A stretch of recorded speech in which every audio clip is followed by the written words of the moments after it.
저희는 인간의 대속을 위한 합당한 제물이 도무지 없다는 사실에 대해서 나누었어요. 인간을 위해서 대속할 존재가 누구도 존재하지 않고 인간을 대속할 만한 합당한 제물이 전혀 존재하지 않다는 것을 나누었어요. 어떻게 인간이면서 우리와 함께 인간에게서 태어남으로 인하여서 우리와 똑같은 영혼과 육체를 가지고 있는 동일 본질이고 우리와 똑같이 여자에게서 태어난 아담의 자손으로서 하나님의 율법 아래에서 율법의 판단을 받는 존재이면서 동시에 아담의 자손은 아니고 즉 원죄에 속하지 아니하며 부패한 본성이 없고 율법 아래에 놓여 있으나 율법으로서 아무런 흠이 없고 우리와 똑같은 인간이면서 우리와 똑같이 율법 아래 놓여 있으면서 우리와 동일 본질인데도 불구하고 하나님의 무한하신 영광을 드높일 만한 무한한 가치를 가지고 있어야 되고 우리 모든 죄인들의 죄를 대속함으로 인하여서 충분히 그 모든 죄에 대한 삭스를 지불함으로 인하여서 하나님의 공의를 충족시킬 만한 제물이 누가 있을까? 인간이면서 동시에 무한한 가치를 가짐으로 인해서 그 제물의 죽음으로 인하여서 인간이 더럽힌 하나님의 절대적인 영광, 절대적인 건 더럽혀지지 않죠. 그들이 인정하지 아니하는 하나님의 절대적인 영광, 그들이 무시한 하나님의 절대적인 영광, 그 영광에 합당한 그리고 모든 죄에 대해서 마땅한 보석의 삭스를 지불할 만한 그런 가치 있는 그런 무한한 가치가 있는 제물이 누가 있는가? 또한 그 제물의 제사를 통하여서 필연적인 결과로서 어떻게 죄인의 마음이 하나님께로 돌이켜질 수 있는가? 그 필연적인 결과를 발생시켜야 돼요. 단순히 죄사함과 구원만이 아니라 저 천국에 어울릴 만한 하나님과 함께할 만한 그런 본성으로 바꿔줘야 돼요. 여전히 어떤 한 사람이 자신이 구원을 받았노라 말을 하면서도 여전히 하나님이 아니라 세상의 것을 쫓고 하나님이 주인이 아니라 자기가 주인이고 하나님을 즐거워하는 것이 아니라 자기를 즐거워하는 사람이라면 그 사람은 전혀 천국에 하나님 앞에 합당하지 않은 사람이기 때문에 그래요. 사람들은 천국이라고 말을 할 때 그 천국이 세상에서의 있는 모든 욕구를 충족시켜주는 곳이라고 하면 좋아할지 몰라요. 두 가지를 질문해 볼 수 있어요. 자, 여러분이 죽어서 어디를 가고 싶나요? 물어보는 거예요. 한 장소는 맛있는 모든 것들, 당신이 원하는 맛있는 것들을 영원토록 먹을 수 있고 당신이 즐기고 싶어하고 즐거워하는 그 모든 것들을 즐길 수 있으며 당신이 갖고 싶어하는 것들이 전부 다 있고 당신이 자랑하고 싶어하는 것들을 다 성취할 수 있고 그런 곳이다. 한쪽은 그곳은 하나님으로 인하여 즐거워하는 곳이다. 하나님께 속해 있는 거룩한 즐거움으로 오직 하나님께만에 있는 참된 평안으로 오직 그리스도로 말미암는 참된 사랑으로 오직 그의 선하심을 맛보는 그것으로 가득한 본질적이고 선함의 근원이신 그 하나님을 바라보므로 인하여서 영원히 즐거워하는 곳이다. 이 두 가지 중에 사람들 뭘 택하라고 한다면은 전자를 사람들은 택하려 할 거예요. 그냥 영원히 살면서 내 욕구를 만족시키고 내가 영원토록 행복하고 내 모든 자아를 성취하고 내 즐기고 싶은 모든 것을 즐기는 것을 더 좋아하지 않겠어요?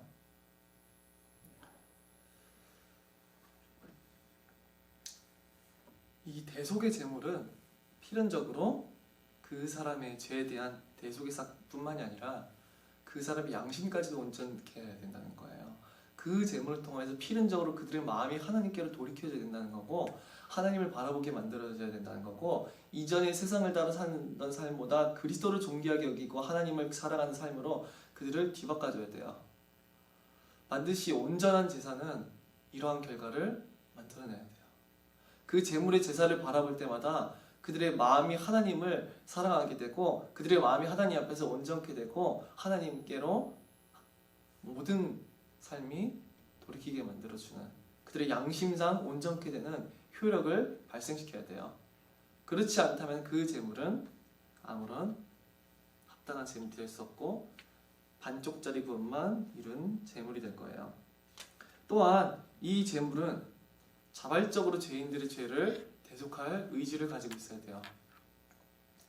우리와 동일한 인간이면서 율법 아래 놓여 있으나 율법으로서 완전하고 원죄에 속하지도 아니고 부패한 것도 어떠한 것도 없으면서 하나님의 율법을 완전하게 완벽하게 지키고 무한한 가치를 가지고 있으면서도 무가치한 죄인들을 위해서, 자기의 죄가 아니라 무가치한 죄인들의 죄를 위해서 자발적으로 그들을 위해서 자신의 몸을 대속물로 줄 수 있어야 돼요. 그렇지 않다면 하나님의 공의와 정의는 높임을 받지 못할 거예요. 우리는 인간 중에서 바로 이런 재물을 찾아야 돼요. 우리와 동일한 인간 중에서 이런 재물을 찾아야 된다는 거예요. 우리와 완벽한 동일 본질인데, 우리와 완벽하게 동일한 영혼과 육체를 가지고 우리와 동일하게 율법 아래에서 난 존재인데, 그런 무한한 가치와 무한한 인격을 가지고 율법 아래 흠이 없고 아담의 자손이 아니며 하나님의 무한한 영광과 공의를 충족시킬 만한 그런 재물, 자발적으로 죄인들의 죄를 대속할 재물이 필요해요. 인간이면서. 그래서 성경은 이렇게 말을 해요. 그러나 우리가 온전한 자들 중에서 지혜를 말하노니 이는 이 세상의 지혜가 아니요 또 이 세상에서 없어질 통치자들의 지혜도 아니요 오직 은밀한 가운데 있는 하나님의 지혜를 말하는 것으로서 곧 감추어졌던 것인데 하나님이 우리의 영광을 위하여 만세 전에 미리 정하신 것이라. 이 지혜는 세상의 지혜가 아니고, 즉 세상으로 말미암거나 세상이 생각해내거나 세상이 스스로 영광으로 인하여서 발생시킬 수 있을 만한 지혜가 아니에요. 세상의 능력과 세상의 지혜자들과 세상에 속한 그 무엇으로부터 끌어낼 수 없는 이 지혜예요. 그 지혜는 없어질 통치자들의 지혜도 아니고 오직 은밀한 것, 즉 감추어져 있는 것인데, 그것은 하나님의 지혜를 말하는 것으로서 곧 감추었던 것인데 하나님이 우리의 영광을 위하여 만세 전에 미리 정하신 것이라. 이 지혜는 하나님이 이 불가능한 인간의 구원을 성취하시는 이 지혜는 은밀한 거였어요. 사람들 사이에서 완벽하게 드러나지 않았고 완벽하게 계시되지 않았고 감추어졌던 것이었어요. 그 지혜는 세상으로 말미암지 않고 인간으로 말미암지 않고 오직 하나님으로 말미암는 지혜였어요. 하나님의 초월적인 지혜로 말미암는 거였어요.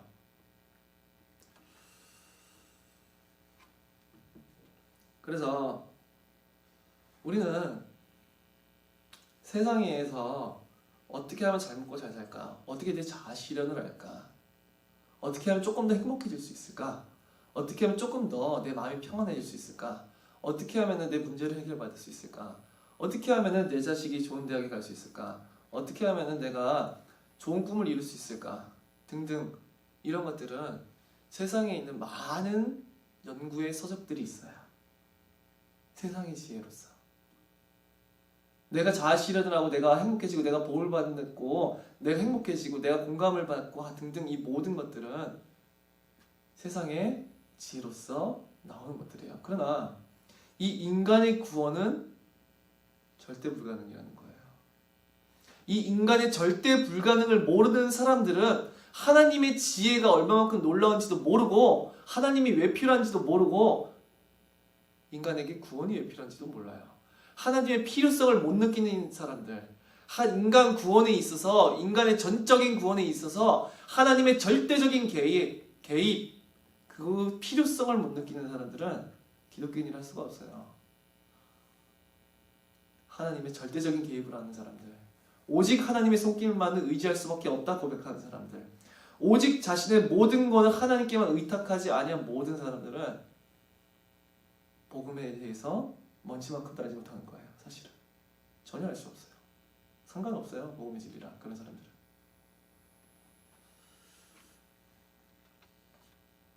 어떻게 하나님의 속성이 변함이 없으신데, 하나님이 무한히 정의로우시고 공의로우신데, 그는 영원히 거룩하셔서 모든 선한 것들과 의를 사랑하시는데 어떻게 불의한 죄인들, 하나님은 거룩하시기에 그 모든 불의를 무한히 미워하시고 무한히 진노하시는데, 하나님은 무한히 선하시고 무한히 선한 것들을 사랑하시기에 그는 모든 악한 것들을 무한히 미워하시는데, 모든 악에 대해서 진노하시는데, 어떻게 하나님의 속성이 영원토록 변함이 없으시면서 어떻게 불의한 죄인들이, 하나님의 율법을 파괴시키는 죄인들이, 하나님이 아니라 다른 우상들을 섬기고 교만하시고 이기적인 그 사람들이 어떻게 하나님 앞에 구원을 얻는가.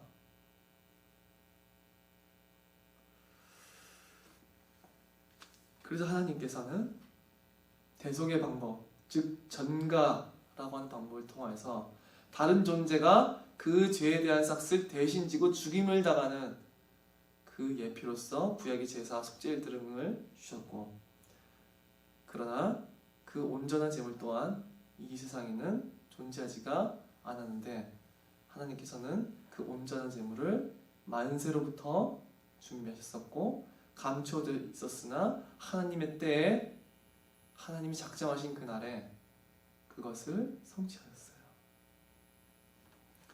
히브리서 10장 5절에 보니까 지난주에도 나눴었지만, 그러므로 주께서 세상에 임하실 때 이르시되 하나님이 제사와 예물을 원하지 아니하시고 오직 나를 위하여 한 몸을 예비하셨도다. 우리는 한 주, 즉 하나님과 동등하신 주에 대해서 나눴었어요. 만물의 창조주이시고 만물의 상속자이시며 만왕의 왕, 하나님의 본체이신 주라 불리시는 분이 바로 히브리서에 등장한 주님임을 알았어요. 근데 그 주께서 이르시기를 하나님이 제사와 예물을 원하지 아니하시고, 즉 구약의 모든 제사와 예물은 아무런 효력이 없다고 말씀드렸어요.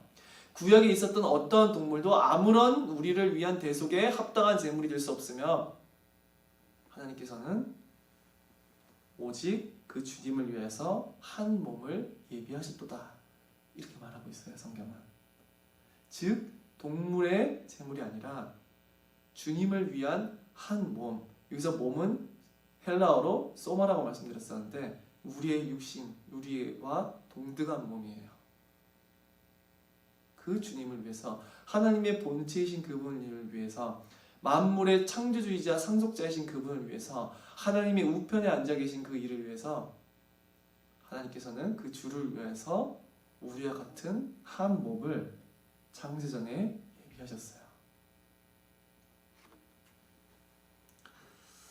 그 다음 어떻게 무한히 유한을 입을 수가 있는가? 어떻게 능력과 존귀와 영광과 거룩과 그 모든 것에 있어서 무한하신 존재가 어떻게 유한한 인간 내에 육신을 취할 수가 있는가? 어떻게 유한과 무한이 공존할 수 있는가? 어떻게 시간과 공간을, 그 모든 것들을 초월하는 존재가 한 시간과 한 공간에 제약되어 있는 인간으로서 존재할 수 있는가? 이것은 인간의 지혜와 능력으로서는 도무지 해낼 수가 없는 일이었고, 상상해낼 수도 없는 일이었었고, 생각해낼 수도 없는 일이었어요. 이 하나님의 대속의 사건에서 하나님의 무한하신 지혜와 능력은 창조시에서 드러났던 것보다 훨씬 더 찬란하고 더욱더 아름답게 빛났어요. 만세전부터 이 인류의 구속의 계획을 준비하시고 그 구속을 위하여서 하나님의 본체이시자 그의 아들이신 이를 위해서 한 몸을 예비하시고, 그가 계획하신 대로 기약이 이르러 하나님이 자신의 아들을 육신의 몸을 취하게 하사 이 땅에 보내셨으니 그가 바로 예수 그리스도셨어요. 마태복음 16장 13절을 보니까 예수께서 이렇게 말씀하세요. 예수께서 빌립보 가이사랴 지방에 이르러 제자들에게 물어 이르시되 사람들이 인자를 누구라 하느냐? 이 인자를 누구라 하느냐 물어보세요. 자, 인자는 직역하자고 하면 사람의 아들이에요.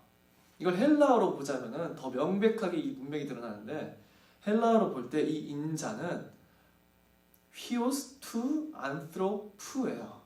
안트로푸는 인간이라고 하는 단어의 소유격, 즉 인간의예요. 투는 관사고, 그 다음에 이 휘오스는 아들이에요. 즉 이것을 직역하게 되면은 인자는 우리 한자로도 사람인 아들 자자지만 사람의 아들이에요. 예수께서는 자신을 가리켜서 인자라고 칭하셨어요. 즉 사람의 아들, 사람에게서 난 존재, 즉 인간이라고 칭하신 거예요, 자신에 대해서. 그래서 예수께서는 사람의 아들을 누구라 하느냐 이렇게 질문하셨어요. 사람의 아들을 누구라 하느냐 사람들이. 그러자 이르되 더러는 세례 요한, 더러는 엘리야, 어떤 이는 예레미야나 선지자 중에 하나라 하나이다. 이들은 모두 선지자였어요. 선지자의 가장 중요한 사역은 뭐였냐니까 인간의 죄를 선포하고 회개를 선포하고 마땅히 회개하지 않을 경우에 임할 하나님의 심판을 선언했어요. 그렇게 모든 죄악을 버리고 하나님께로 돌이켜라. 안 그러면 하나님의 심판이 임할 것이다. 너희들의 모든 죄를 버리고 너희들의 모든 악을 버리고 너희들의 감춰둔 죄와 너희들의 모든 우상 숭배를 철폐시키고서는 당장 너희들의 마음을 찢고 여호와께로 돌이켜라. 오직 여호와만을 섬겨라. 그것이 선지자들의 주된 임무였어요. 엘리야도 그랬고 예레미야도 그랬고 이들은 구약에서 가장 유명한 선지자였어요. 세례 요한은 그 당대에 예수님이 오실 길을 준비하기 위해서 하나님이 그들에게 유다의 땅에서 회개를 선포하게 한 마지막 선지자 같은 존재였어요. 말라기 4장 4절 6절부터 보면 너희는 내가 호렙에서 온 이스라엘을 위하여 내 종 모세에게 명령한 법 곧 율례와 법도를 기억하라. 보라 여호와의 크고 두려운 날이 이르기 전에 내가 선지자 엘리야를 너희에게 보내리니 그가 아버지의 마음을 자녀에게로 돌이키게 하고 자녀들의 마음을 그들의 아버지에게로 돌이키게 하리라. 돌이키지 아니하면 두렵건대 내가 와서 저주로 그 땅을 칠까 하노라 하시니라. 말라기 시대 때는 이미 바벨론 포로에서 돌아온 시기예요.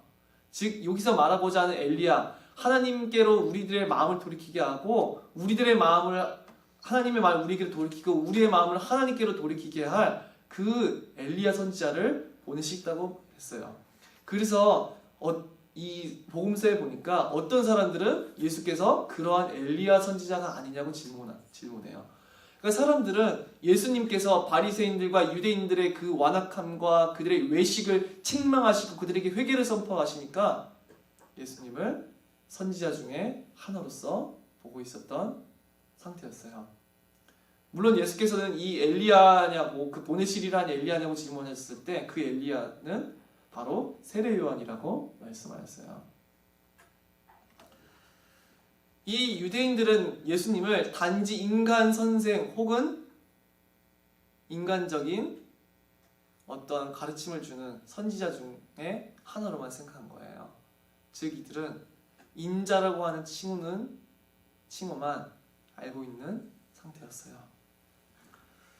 그러자 예수께서는 다시금 질문하세요. 이르되 너희는 나를 누구라 하느냐? 다시 질문하세요. 그때 뭐라고 하냐면은 시몬 베드로가 대답하여 이르되 주는 그리스도시요 살아계신 하나님의 아들이십니다. 이 그리스도에 대한 것도 구약에서 있는 모든 율법을 성취하시며 구약의 실상 그 모든 것들을 성취해 나가신 분이시라는 것을 나중 가서 설명하고 나눠야겠지만 여기서 먼저 나눠야 될 것은 그 인간의 아들을 가리켜서 베드로는 하나님의 아들이라고 말을 하고 있는 거예요. 아까 인간의 아들은 휘오스 투 안스로푸스였었다고 한다면은 이 하나님의 아들은 휘오스 투 세우예요.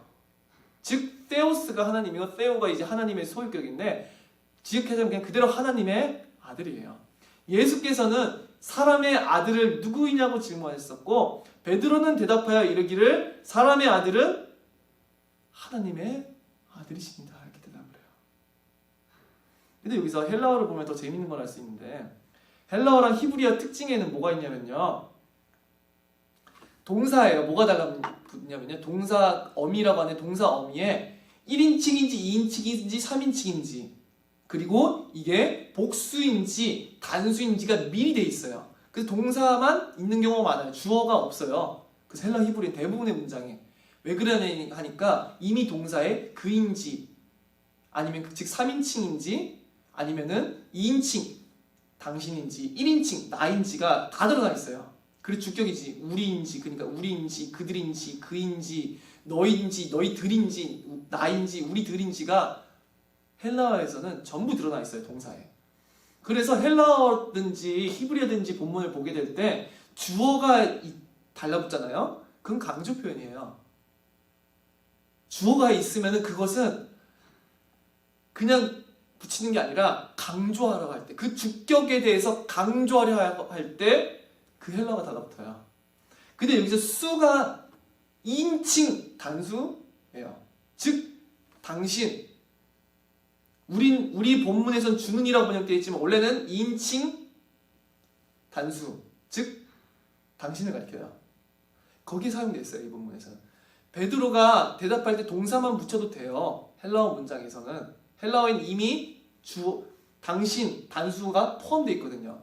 그런데 여기서는 인칭 단수, 그 주격이 달라붙어 있어요. 즉 여기서 더 정확하게 말하자고 한다면 주는 그리스도라고 번역하는 것보다는 당신은 혹은 오직 당신이야말로 주여 당신이야말로 그리스도이시며 하나님의 아들이십니다라고 번역하는 게 훨씬 더 좋고 훨씬 더 그 원래의 뉘앙스를 살리는 거예요. 베드로는 강조하면서 말을 하는 거예요. 당신이야말로 오직 주님 당신이야말로 곧 바로 당신이 그리스도이시며 하나님의 아들이십니다라고 말을 하고 있는 거거든요. 사람의 아들을 가리켜서 베드로는 주여 주님 당신만이야, 오직 주만이, 주여 당신이야말로 주께서 곧 주만이 그리스도이시며 살아계신 하나님의 아들이십니다. 강조 표현이 달라붙어 있어요. 여기서는 헬라어로 보면 그 뉘앙스를 아셔야 된다는 거예요.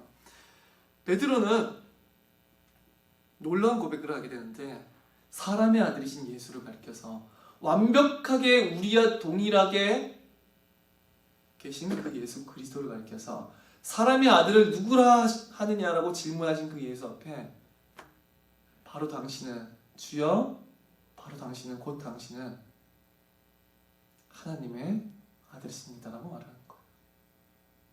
이게 헬라어로 보면 더 명백하게 의미가 드러나거든요. 사람의 아들을 누구라 하느냐? 주는 바로 당신은 하나님의 아들이십니다. 고백하는 거예요.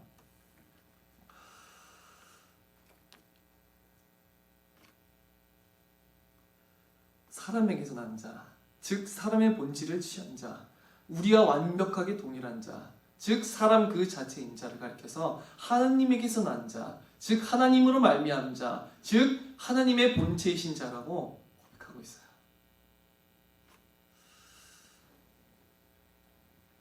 그리스도께서는 영원부터 삼위일체 가운데 계신 하나님이셨어요.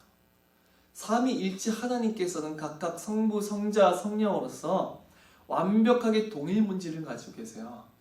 저희가 말씀을 나눴을 때 하나님 대해서 거룩하신 그의 공의, 무한하신 영광, 절대적인 영광과 그의 주권과 그의 통치와 그의 영원한 불변하심과 무한한 선하심과 그 영광, 이 모든 것들을 나눌 때 그 모든 것은 삼위일체 하나님 앞에 완벽하게 동일 본질이에요.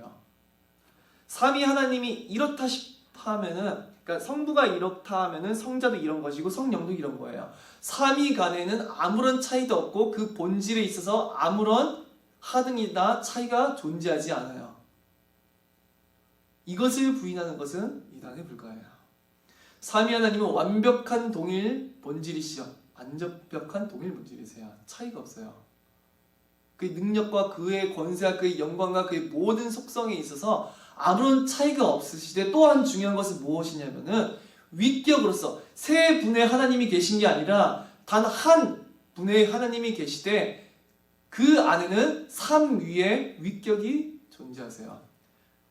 이 말은 한 분, 한 존재, 한 본질을 가지신 하나님께서 존재하지만 구분되시는 삼위의 하나님으로서 계신다는 말이에요. 중요한 말은 완벽하게 이 삼위는 또한 구별되세요. 삼위가 한 분이 세 개의 다른 역할을 감당하신 게 아니라 삼위일체 하나님께서는 완벽하게 구별되시는 삼위로 계신 하나님이에요. 이 삼위는 완벽한 동일 본질이시고 한 분으로 계시되 그 삼위 하나님께서는 또한 완벽하게 구별되시는 성 아버지로서 아들로서 성령으로서 존재하시는 하나님이에요. 자, 이 3위 중 2위이신 바로 아들께서 인간의 몸을 취하셨어요. 그 찬양 중에 이런 게 있는데, CCM 중에 예전에 많이 불러주던 게 하늘 영광 버리고 이 땅 위에 뭐 이런 게 있었어요. 그 찬양은 가사가 잘못됐어요. 하늘 영광을 버리고 이 땅 위에 십자가를 지시고 죄 사했네, 이런 가사였어요. 이 가사는 왜 잘못됐냐니까, 예수 그리스도께서는 단 한 번도 하늘의 영광을 버리신 적이 없어요. 예수 그리스도께서는 단 한순간도 삼위 하나님 가운데서 벗어나신 적이 없어요. 삼위일체는 영원에서부터 영원까지 단 한 번도 깨진 적이 없고, 예수 그리스도께서 신성으로서 삼위 가운데 계신 것은 단 한 번도 변함이 없었어요. 그러나 어떤 사람들은 착각하기를 삼위 가운데 계신 제2위이신 아들께서 인간이 되셨고 그 말은 즉슨 삼위일체가 깨어졌다고 말을 하는 것과 동일한 거예요. 그러면 그분은 인간이셨나요? 그러면 인간의 몸을 입으셨으니 인간이 되셨구나. 그분은 신이 아니야. 더 이상 그냥 우리가 똑같은 인간이시기만 했어. 그렇게 믿는 것은 기독교의 근본을 흔들어 놓고 기독교의 모든 것을 부인하는 신앙이 될 수가 있어요.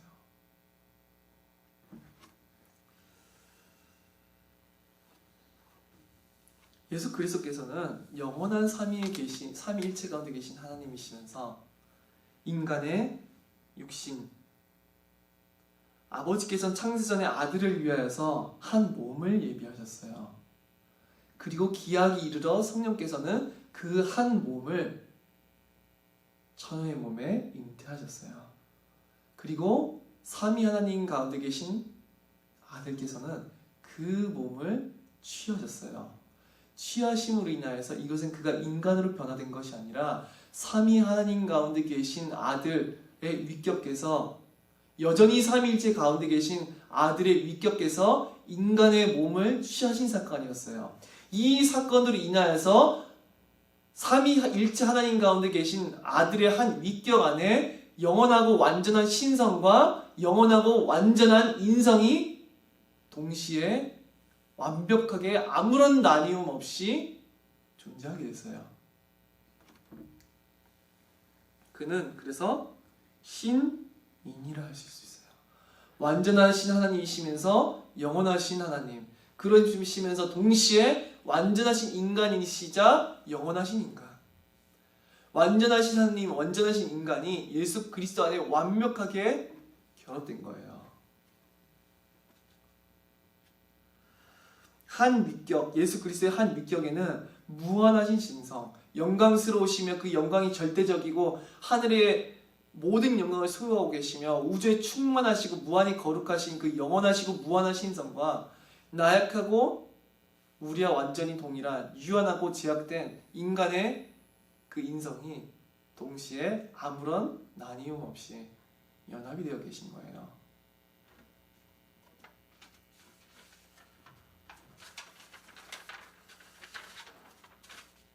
디모데전서 2장 5절 6절에 보니까 하나님은 한 분이시요 또 하나님과 사람 사이의 중보자도 한 분이시니 곧 사람이신 그리스도 예수라.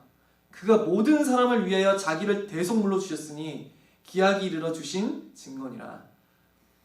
이 그리스도를 가리켜서 그래서 성경은 뭐라고 말을 하냐니까 곧 사람이신 그리스도 예수라고 말을 하고 있어요. 그리스도를 가리켜서 뭐라고 말을 하고 있냐니까 바울이 그는 곧 사람이시다 라고 말을 하고 있어요. 그가 모든 사람을 위하여 자기를 대속물로 주셨으니 기약이 이르러 주신 증거니라. 즉 하나님이 창세전 작정하신 그때에 완전하신 하나님, 완전하신 자신의 아들을 육신의 몸을 취하게 하시고 그는 육신의 몸을 취하신 신인이 되셨고 인자, 곧 사람의 아들이 되었어요. 그는 사람이신 그리스도 예수였어요. 요한 2서 1장 7절에 보니까 미혹하는 자가 세상에 많이 나왔나니 이는 예수 그리스도께서 육체로 오심을 부인하는 자라. 이런 자가 미혹하는 자요 적그리스도니. 예수께서 육체로 오심을 부인한다면 즉 우리와 완벽하고 완전하게 동일한 육신을 취하신 이로 믿지 아니하고 그 사실을 부인한다면 그 자가 곧 적그리스도이며 미혹하는 자라고 성경은 말하고 있어요. 예수께서는 사람의 아들이시자 완전하신 하나님의 아들이셨고 그는 우리와 완벽하게 동일한 사람이셨어요. 우리와 완벽하게 동일 본질을 취하신 완전하신 사람이셨어요. 그 동일한 요한이 요한 1서 5장 4절 5절에 보니까 무릇 하나님께로부터 난 자마다 세상을 이기느니라. 세상을 이기는 승리는 이것이니 우리의 믿음이니라. 우리가 세상을 이기는 승리는 우리의 믿음이래요. 근데 어떤 믿음이냐? 예수께서 하나님의 아들이심을 믿는 자가 아니면 세상을 이기는 자가 누구냐 말을 해요. 이 요한은 뭐라고 말하고 있냐? 예수께서 육체로 오심, 즉 그가 사람이심을 부인하는 자가 바로 우리와 완벽하게 동일한 육체를 입으사 이 땅에 오신 이로써 부인하는 자, 곧 그가 적그리스도라고 말하는 함과 동시에 예수께서 하나님의 아들이심을 믿는 자가 아니면 세상을 이기는 자가 누구냐라고 말을 하고 있어요. 즉 그는 완전하신 하나님의 아들, 완전하신 하나님의 본체이시면서 동시에 완전하신 인간이심을 믿는 자가 바로 참된 믿음을 소유한 자임을 말하고 있는 거예요. 그래서 이것은 매우 큰 신비였었고 은밀한 것이었었고 감추었던 것이었어요. 예수께서는 그래서 베드로의 고백에 대해서 칭찬하시면 바로 그 반석 위에 내가 내 교회를 세우리라 말씀하셨어요. 오직 사람의 아들을 가리켜서 하나님의 아들이라 고백하는 그것이 없다고 한다면 그것은 교회를 할 수 없고 그 고백이 없다고 한다면 그것은 사탄의 모든 음부의 권세가 무너뜨릴 교회에 불과해요. 그러나 예수 그리스도께서는 바로 그 고백을 한 위에 내 교회를 세우고 어떠한 음부의 권세도 그 교회를 해치지 못하리라 말씀하셨어요. 베드로는 바로 당신이야말로 곧 당신이 주님 바로 당신이 구약에 약속된 구약의 모든 약속을 성취할 메시아이시면서 곧 사람의 아들이신 당신은 바로 하나님의 아들이십니다. 당신은 인간이시되 또한 완전하신 하나님이십니다. 당신은 무한하고 영광스럽고 존귀하시고 절대적인 영광의 하나님이시고 당신 또한 우리와 완벽하게 동일한 본질을 취하신 인간이십니다. 그 고백에 하나님께서는 교회를 세우시는 거예요. 그 고백이 없다고 말한다면 교회 건물이 있든 똑똑하든 뭐하든 이벤트가 좋든 말든 그 교회는 반석 위에 세운 교회가 아닌 거예요.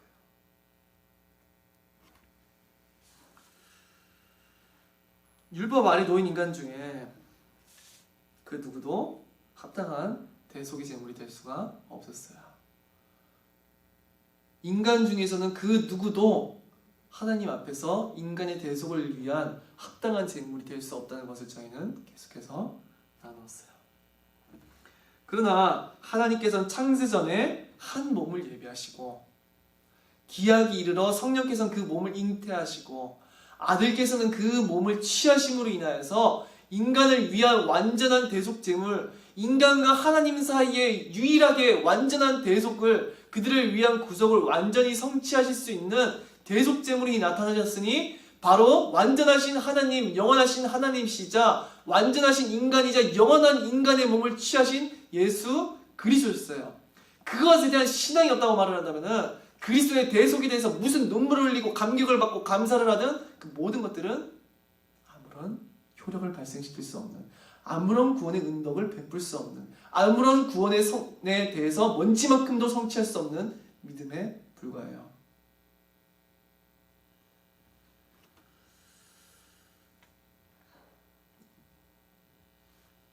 어떻게 영원하신 신성, 무한하신 신성이 유한하고 제약된 인간의 몸을 취하실 수 있는가?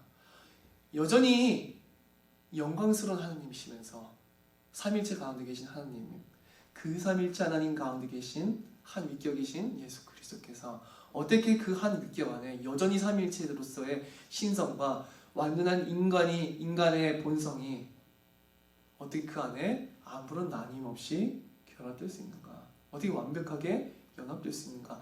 어떻게 두 예수 그리스도, 인간이신 예수 그리스도와 신인 그리스도가 두 신이 존재하는 것이 아니라 어떻게 한 위격 안에 완전한 신, 완전한 인간이 존재하는가? 어떻게 예수 그리스도께서 한 분이시면서, 한 존재이시면서, 한 위격이시면서 어떻게 완전하신 인간이시면서 완전하신 하나님이신가? 이 부분에서는 다음 주에도 나누겠지만 이것은 오직 인간의 이성과 지혜로서는 알 수 없는 바이되 하나님의 무한하신 지혜와 능력 가운데서는 가능한 것이었어요. 사람에게서는 감추어주던 거였었지만 하나님께는 이미 창세전부터 알림받은 사건이었어요.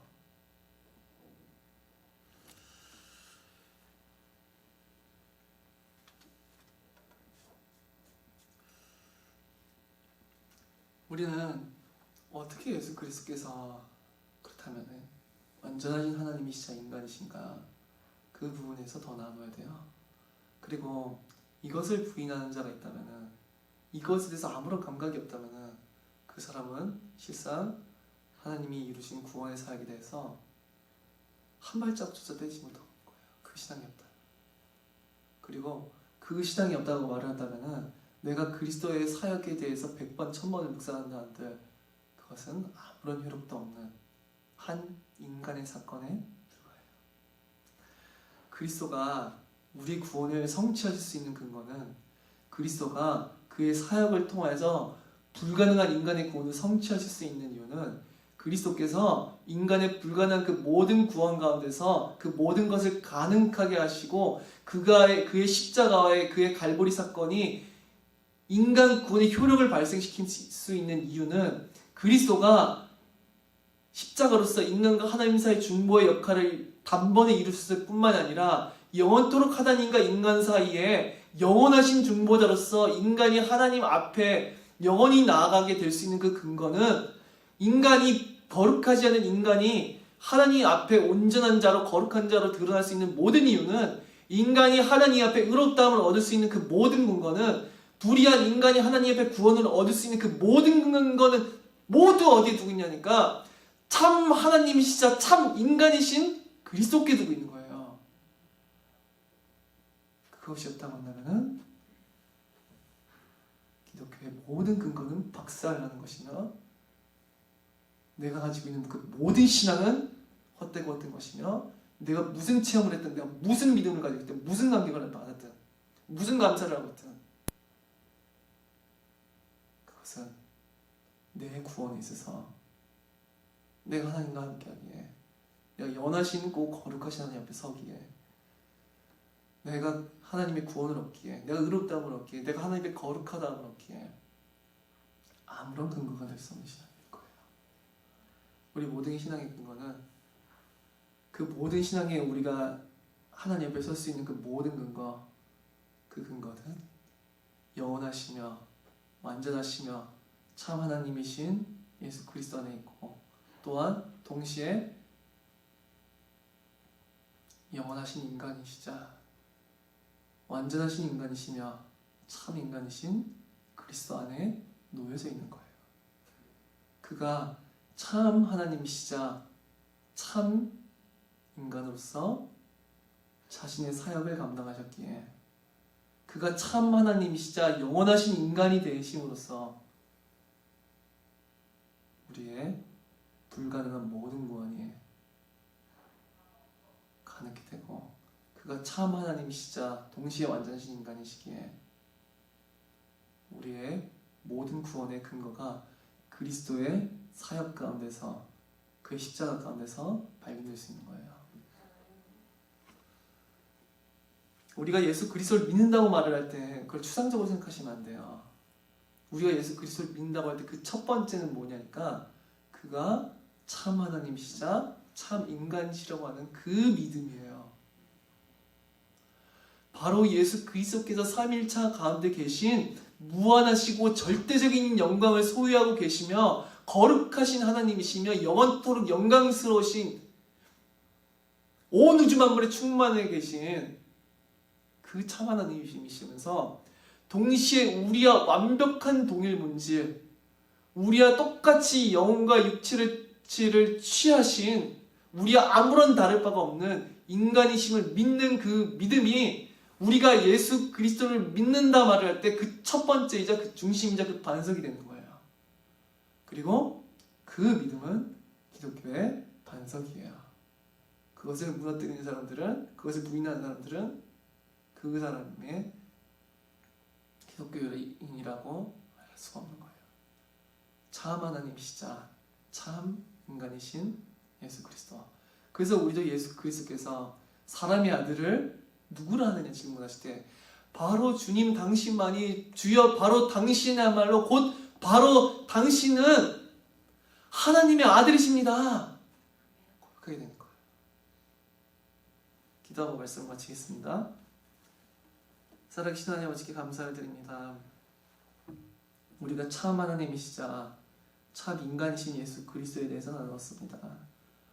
우리가 오직 그 믿음 가운데서 우리의 모든 신앙의 근거를 찾게 해주시고 바로 참 하나님이시자 영원하신 인간이 되신 그 그리스도 안에서 우리 모든 신앙의 감사와 감격과 우리 신앙의 모든 근거를 찾을 수 있도록 크신 은혜를 허락하여 주시옵소서. 살아계신 우리 주 예수 그리스도의 이름으로 기도드립니다.